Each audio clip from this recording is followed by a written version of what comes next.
தினம்தோறும் விளக்கேற்ற நல்ல எண்ணெய் இதயம் நல்லெண்ணெய். தேர்தலில் போட்டியிடாத தேர்தல் கணக்கை தாக்கல் செய்யாத 474 அரசியல் கட்சிகள் பட்டியலிடப்பட்ட அரசியல் கட்சிகள் பட்டியலில் இருந்து தேர்தல் ஆணையம் வெளியேற்றியுள்ளது. 1951 மக்கள் பிரதிநிதித்துவ சட்டம் 29 கீழ் இந்திய தேர்தல் ஆணையத்தில் அரசியல் கட்சிகள் பதிவு செய்யப்படுகின்றன. அரசியல் கட்சிகள் பதிவு செய்யப்படுவதற்கான வழிகாட்டுதலின்படி ஒரு கட்சி தொடர்ந்து 6 ஆண்டுகள் தேர்தலில் போட்டியிடவில்லை என்றால் அக்கட்சி பதிவு செய்யப்பட்ட பிரிவிலிருந்து நீக்கப்படும்.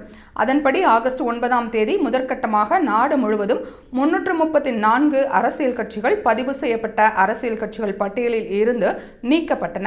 அதைத் தொடர்ந்து 474 கட்சிகள் பதிவு செய்யப்பட்ட அரசியல் கட்சிகள் பட்டியலில் இருந்து நீக்கப்படுவதாக நேற்றைய கூட்டத்திற்கு பிறகு தேர்தல் ஆணையம் அறிவித்தது.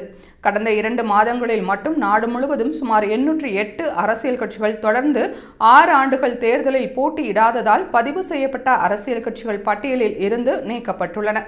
நீக்கப்பட்ட அரசியல் கட்சிகள் பட்டியலில் தமிழகத்தைச் சேர்ந்த 42 கட்சிகள் இடம்பெற்றுள்ளன. அதேபோல வருடாந்திர தணிக்கை அறிக்கை மற்றும் தேர்தலில் போட்டியிடுவதற்கான வரவு செலவு கணக்கை 359 கட்சிகள் தாக்கல் செய்யாதது கண்டறியப்பட்டுள்ளதாக தேர்தல் ஆணையம் தெரிவித்துள்ளது. தவறுதலாக நீக்கப்படாமல் இருப்பதை உறுதி செய்வதற்கு சம்பந்தப்பட்ட அரசியல் கட்சிகளிடம் மாநில தேர்தல் அதிகாரிகள் விளக்கம் கேட்கப்படும் என இந்திய தேர்தல் ஆணையம் தெரிவித்துள்ளது.